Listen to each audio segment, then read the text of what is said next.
Hello, and welcome to The Essential Reads. My name is Isaac, and my goal is to bring you a bunch of classic audiobooks in an easy and accessible way. This show is brought to you by my store, where you can purchase all of my audiobooks after publication on YouTube for €5. It is one of the easiest ways to support me in turning this not just from a hobby, but into an actual job.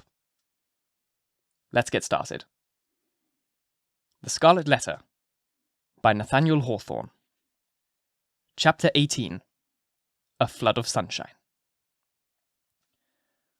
Arthur Dimmesdale gazed into Hester's face with a look in which hope and joy shone out, indeed, but with fear betwixt them, and a kind of horror at her boldness, who had spoken out what he vaguely hinted at, but dared not speak. But Hester Prynne, with a mind of native courage and activity, and for so long a period not merely estranged, but outlawed from society, had habituated herself to such a latitude of speculation as was altogether foreign to the clergyman. She had wandered, without rule and guidance, in a moral forest as vast and intricate and shadowy as the untamed forest amid the gloom of which they were now holding a colloquy that was to decide their fate. Her intellect and heart had their home, as it were, in desert places, where she roamed as freely as the wild Indian in his woods. For years past, she had looked from this estranged point of view at human institutions and whatever priests or legislators had established, criticizing all with hardly more reverence than the Indian would feel for the clerical band, the judicial robe, the pillory, the gallows, the fireside, or the church. The tendency of her fate and fortunes had been to set her free. The Scarlet Letter was her passport into regions where other women dared not tread. Shame, despair, solitude. These had been her teachers, stern and wild ones, and they made her strong, but taught her much amiss. The minister, on the other hand, had never gone through an experience calculated to lead him beyond the scope of generally received laws, although, in a single instance, he had fearfully transgressed one of the most sacred of them. But this had been a sin of passion, not of principle, nor even purpose. Since that wretched epoch, he had watched with morbid zeal and minuteness, not his acts, although it was easy to arrange, but each breath of emotion and his every thought. At the head of the social system, as the clergyman of that day stood, he was only the more trammelled by its regulations, its principles, and even its prejudices. As a man who had once sinned, but who kept his conscience all alive and painfully sensitive by the fetting of an unhealed wound, he might have been supposed safer within the line of virtue than if he had never sinned at all. Thus we seem to see that, as regarded Hester Prynne, the whole 7 years of outlaw and ignominy had been little other than preparation for this very hour. But Arthur Dimmesdale, were such a man once more to fall, what plea could be urged in extenuation of his crime? None, unless to veil him somewhat that he was broken down by long and exquisite suffering, that his mind was darkened and confused by the very remorse which harried it, that between fleeing as an avowed criminal and remaining as a hypocrite, conscience might find it hard to strike the balance, that it was human to avoid the peril and death and infamy, and that the inscrutable machinations of an enemy, that finally, to this poor pilgrim, on his dreary and desert path, faint, sick, miserable, there appeared a glimpse of human affection and sympathy. A new life, and a true one, in exchange for the heavy doom which he was now expiating. And be the stern and sad truth spoken, that the breath which guilt has once made into the human soul is never, in this moral state, repaired. It may be watched and guarded, so that the enemy shall not force his way again into the citadel, and might even, in his subsequent assaults, select some other avenue in preference to that where he had formerly succeeded. But there is still the ruined wall, and near it the stealthy tread of the foe that would win over again his unforgotten triumph. The struggle, if there were one, need not be described. Let it suffice that the clergyman resolved to flee, and not alone. If, in all these past 7 years, thought he, I could recall one instant of peace or hope, I would yet endure for the sake of that earnest of heaven's mercy. But now, since I am irrevocably doomed, wherefore should I not snatch the solace allowed to the condemned culprit before his execution? Or, if this be the path to a better life, as Hester would persuade me, I surely give up no fairer prospect by pursuing it, neither can I any longer live without her companionship. So powerful is she to sustain, so tender to soothe. O thou to whom I dare not lift mine eyes, wilt thou yet pardon me?" "Thou wilt go," said Hester calmly as he met her gaze. The decision once made, a glow of strange enjoyment threw its flickering brightness over the trouble of his breast. It was the exhilarating effect upon a prisoner just escaped from the dungeon of his own heart, of breathing the wild, free atmosphere of an unredeemed, unchastained, lawless region. His spirit rose, as it were, with a bound, and attained a nearer prospect of the sky than throughout all the misery which had kept him grovelling on the earth. Of a deeply religious temperament, there was inevitably a tinge of the devotional in his mood. "Do I feel joy again?" cried he, wondering at himself. "Methought the germ of it was dead in me. Oh, Hester, thou art my better angel. I seem to have flung myself, sick, sin-stained and sorrow-blackened, down upon these forest leaves, and to have risen up all made new, and with new powers to glorify him that hath been merciful. This is already the better life. Why did we not find it sooner?" "Let us not look back," answered Hester Prynne. "The past is gone. Wherefore should we linger upon it now? See, with this symbol, I undo it all, and make it as it had never been."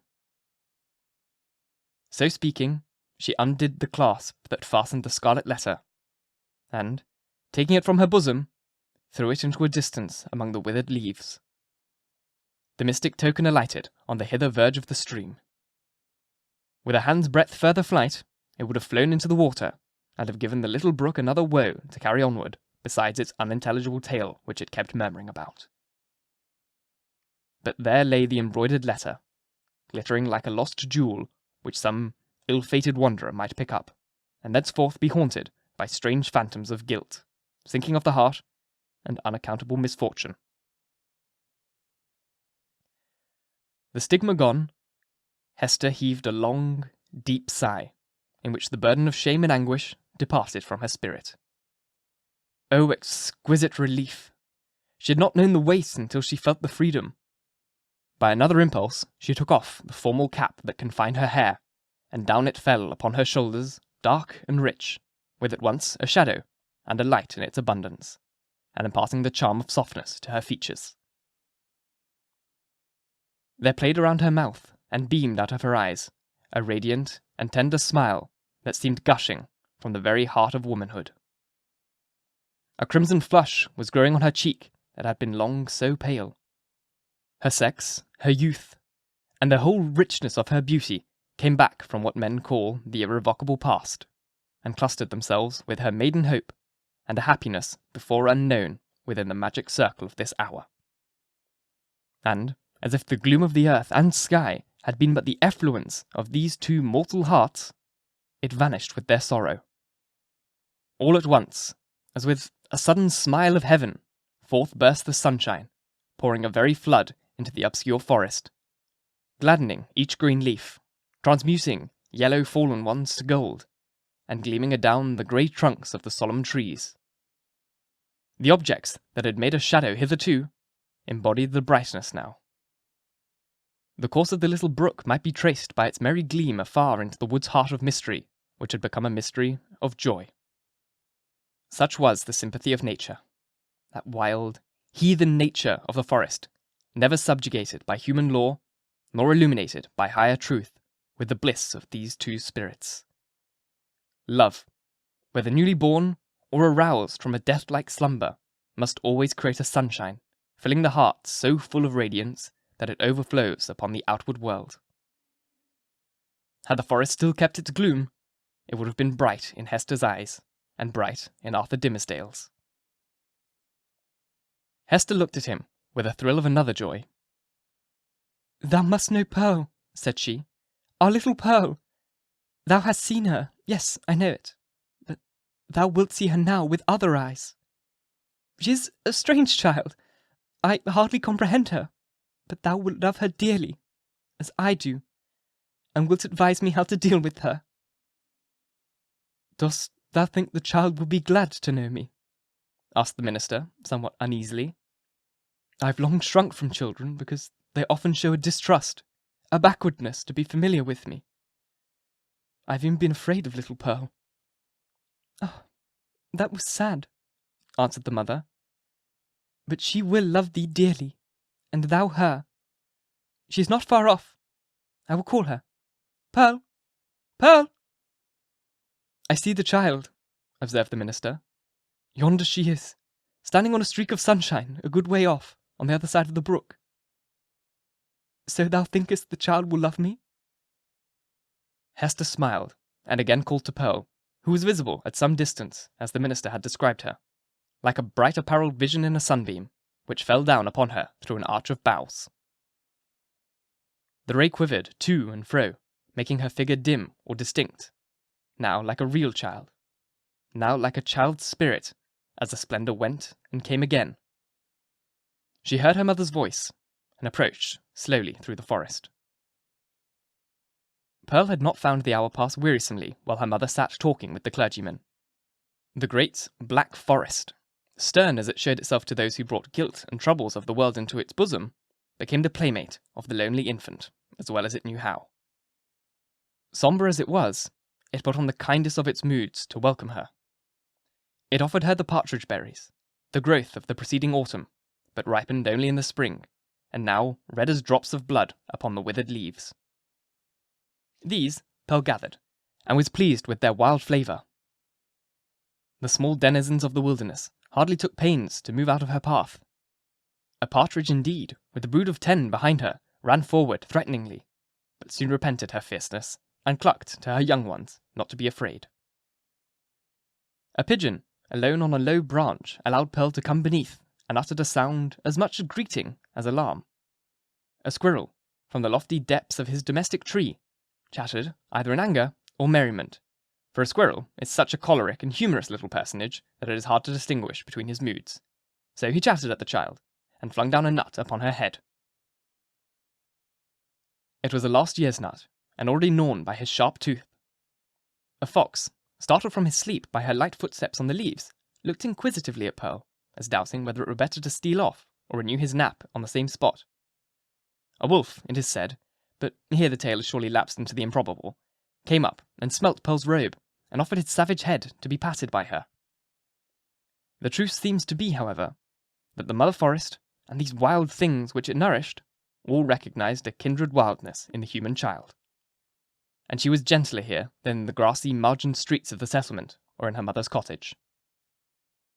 The flowers appeared to know it, and one another whispered as she passed, "Adorn thyself with me, thou beautiful child.